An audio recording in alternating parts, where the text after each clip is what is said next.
Welcome to Creepin' It Real. I am Judah. I'm Jake.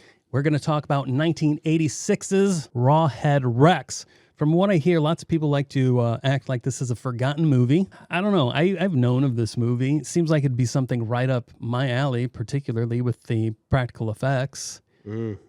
Except I don't know. What's your thoughts here, Jake? I got a lot of thoughts, man. Where do we want to start? As we're kind of talking, I'm just gonna. Why don't we play the trailer here first for everybody? We can talk over the trailer because I'm gonna have it muted just so that we don't get. I was surprised to see the reviews on this because a lot of people were like, "Oh, this is a hidden gem," and blah blah blah. I didn't get that. I feel like we've seen some gems. Yes. This was just not anywhere in that ballpark for me. For me, it was so bad, it was not good. It was just bad. It was just bad. But, I mean, there's some stuff in here that, I mean, that's scary. If I saw Gene Simmons with his shirt off, especially now, I'm sure I'd be scared too. But did they not look like they had, like it was almost like a Kiss outfit on? Oh, for sure. Oh, dude.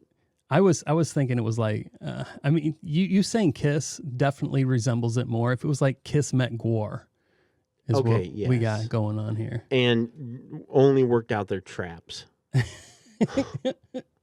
Exactly. Because the guy's just walking around there like this. No Neck. It should be No Neck Ned. That's the new name of this movie, No Neck Ned. What is you speaking of the no neck? It made me laugh because this character definitely suffers from the Michael Keaton Batman syndrome. Yeah, where you have to look side to side. Exactly. Or my dad, poor guy. Oh, man. But either way, the suit was just so bad. It was. But there are. I remember laughing so badly about it not being able to articulate its head turns at all. But there is one scene where there must have been some kind of a electronics used because it does turn its head. And I was like, wait a minute, that's got to be something else because that's definitely not the guy wearing that costume because there's no way he was turning his head in that thing. That was just...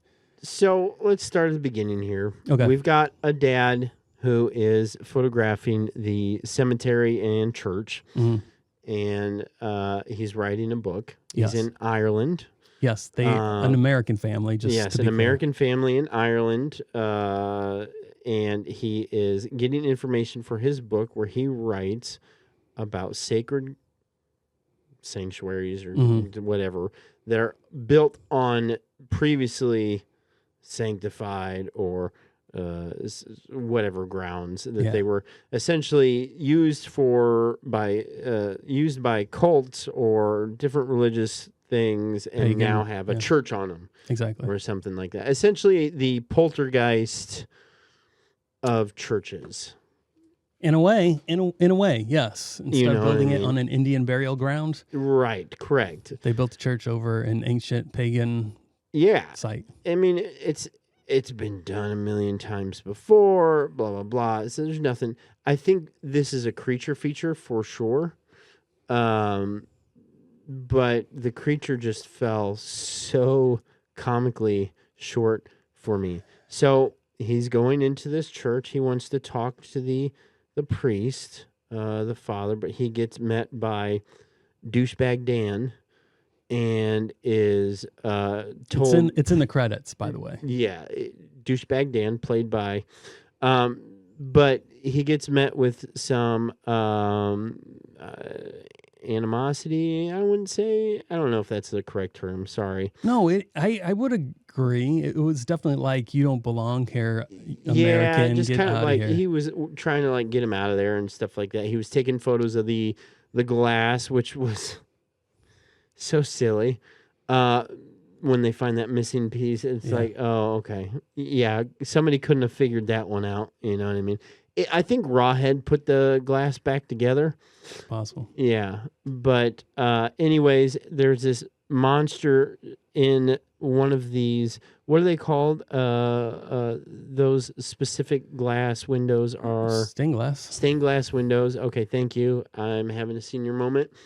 It's not early onset Alzheimer's. It's right on time. I'm like, what church have you ever seen like a prominent demon in a stained glass window? Not only that, it has laser eyes. Pew pew.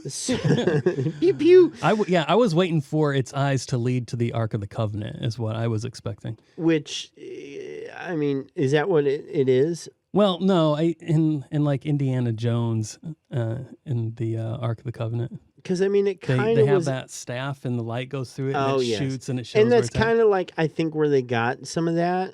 Then again, I don't know if Indiana Jones was made before. That's a good question. That's something we'll have to figure out. But I'm like, okay, they're sitting there singing a hymn, right? And these eyes are like the sun is coming into the window to where his laser eyes are on this guy's face. I'm like, you don't think they would have like taken care of that or something? I know it's little. But this is the stuff that for me, this movie didn't have a ton to talk about. So you're going to hear a lot of little boring stuff. I don't want to say a lot to talk about, but Raiders of the Lost Ark came in 1981. So 5 years before Rawhead. Yeah. So, I mean, it felt a little bit like that was something there. But anyway, so yada, yada, so on and so forth. Finally, somebody knocks over this monument. And, oh no, Rawhead is released. And they used that scene on the promotional poster. And I just thought, that's what you guys used? Is him coming up out of the dirt?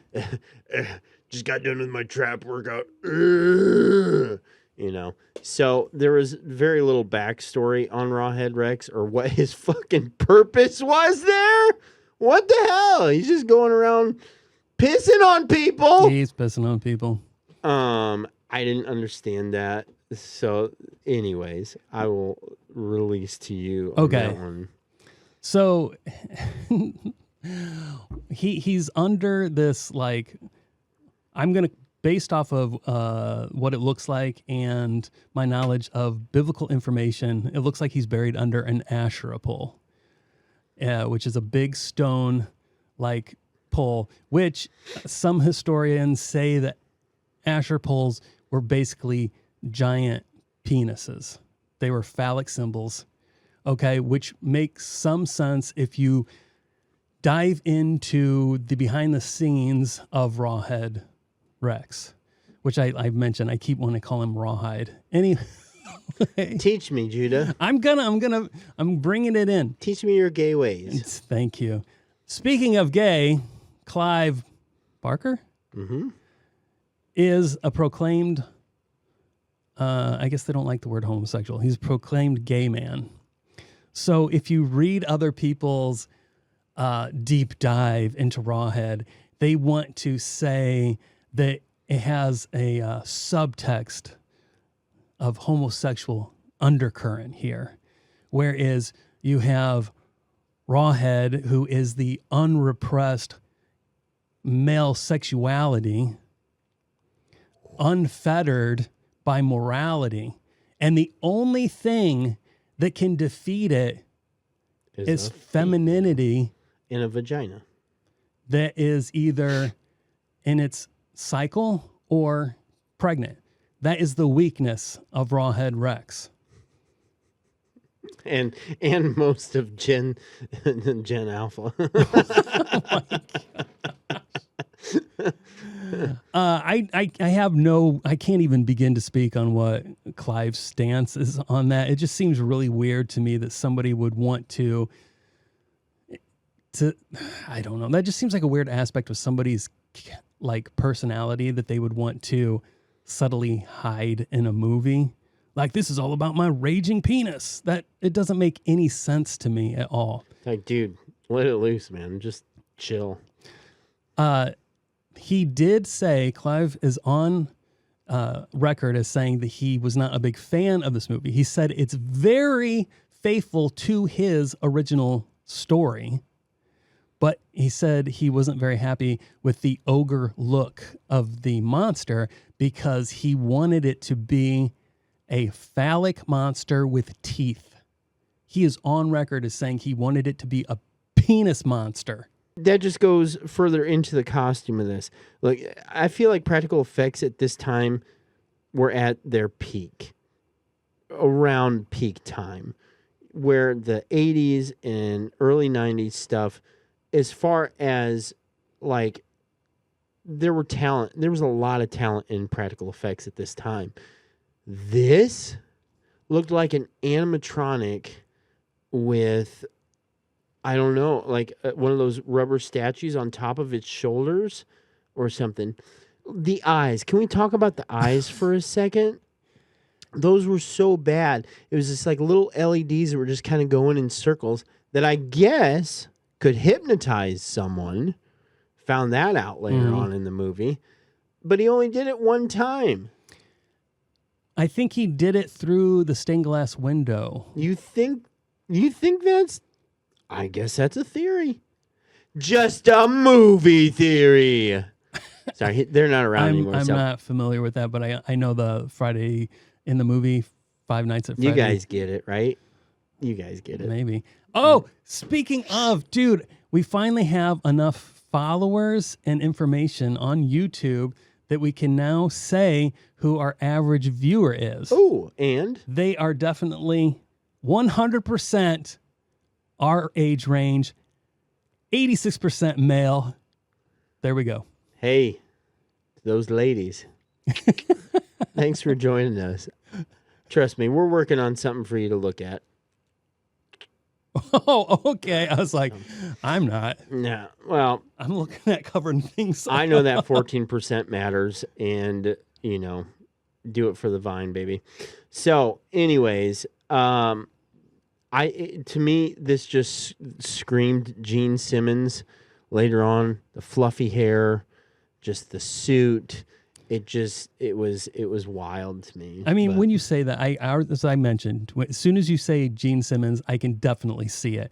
But my first thought was he had the lesbian haircut, you know, the side shaves. I was like, didn't your ex do that one time? She did. Sorry. Yeah. Yeah, I'm not a big fan of that. I don't get it. I get what you're trying to say. You're not shaving your armpits or your legs, just the side of your head. I think Rawhead did shave his legs, honestly. Probably, I don't know. You know, definitely his chest. Oh, for sure. He was Rawhead. Look, it's one of those movies. Can we talk about this gay stuff real quick? I thought I already did, but go for it. Getting baptized in the name of Rawhead Rex. Spoilers. First off, Rawhead's piss control. Good for him. His prostate must be pressure on point. Yeah. This thing was a hose, man. And I'm just sitting, the guy is just, What cracked me up more than anything was when he came inside to talk to the priest and he's dripping. And the priest doesn't say anything about that. You smell like piss, bro. Yeah, but dude, you smell ammonia? Like, I mean, anyways, I just thought that was one of the goofiest things in this movie. Besides the pair of... No. Oh, no. Big fail. The other goofy scene was when he pulled the only semi-attractive lady out of the trailer. And at that time, I was thinking, why, if this is his homosexuality manifesting itself, why you got to tear her dress off? I mean, did you need to see a pair of boobies? I mean, Rawhead might be confused. I think that because Clive only wrote this. So he wasn't the director and he was not the producer. So you definitely have straight men, or at least bi men, Going that are like, hey, we got to get some boobers in there. Yeah, we got to get that Red Band trailer. Yep. Yeah. So, anyways, I look, man, this whole thing, the scene at the end where she comes in with the statue, and then this priestess comes out of it, and the wisps start to destroy Rawhead. It was so goofy. I let my kids, and they're 11 and under, and they're terrified of the wind blowing the wrong way. They're watching this next to me. I've got it on my phone, and they're cracking up. They're like, "What is this, Dad? Is this really supposed to be a horror movie?" And I'm like, just wait, because the scene at the end is about 10 times better. Now, when Rawhead Rex comes back out of his grave, the kids just lost it, man. Because first off, he looks like he's aged probably 80 years or something like that.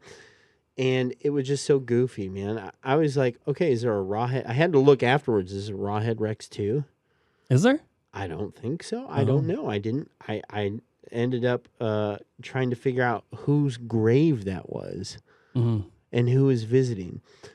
Can we talk about that for a second? Whose grave is that? That he got knocked into? No. At the end of the movie, you see a little boy at a gravesite. Oh, that was his sister's boyfriend. At the beginning, that they were being like crap heads to each other. The boyfriend took his robot and threw it on the ground. There was like animosity between them. So why he went back and visited his sister's boyfriend's grave made little sense to me, but that's who it was. I commend you for getting that, because I didn't even see the boy's face or anything. But you would have thought that maybe the parents visiting their son's grave would have been a better scene. Oh, yeah. There. This had, wow. I'm baffled. I got nothing to say, Judah. There's a lot of things that didn't make a whole lot of sense to me until I started reading back information. Like at the very beginning, Rawhead's like kind of maybe his second victim, or maybe it's the first. I don't know. There's a farm dude who goes to check in his barn, and he's like, "Who's there?" I said, "Who's there?" He didn't know. Rawhead. Exactly. And he murders him, and then goes after the dude's wife, and he's just about to murder her, and then he realizes that this guy's wife is pregnant. What? So then, and okay, here's a hot take. First of all, Rawhead's fingernails are like they extend and contract. So you could that the extending and contracting could be a representation of arousal. Okay, then he sees this woman is pregnant, instantly loses his finger hard-ons, and walks away. And I didn't get that until now. I was just like, "Oh, what just happened?" Yeah, that was good. And he's like, "Driving a wrecked car's no fun." I don't know. It was weird. So, wow. And she never comes back into the story ever again. Mm-mm. It's not until like the end when you see this maternity idol, the big boob, big stomach type little idol. Then I'm like, well, okay, wait a minute. Maybe the reason he didn't kill her is because he's scared of pregnant women. Yeah, man. Me too. And I had to like literally, and that was stretching. And it wasn't until I started reading stuff online, I was like, that was it. He's like. Yeah, but didn't that make you more disappointed in the movie? It was just weird. There was no tie-in. Nothing else hinted. And how the mother, the wife of this dude, which speaking of, I have never seen a movie with so much making out in it.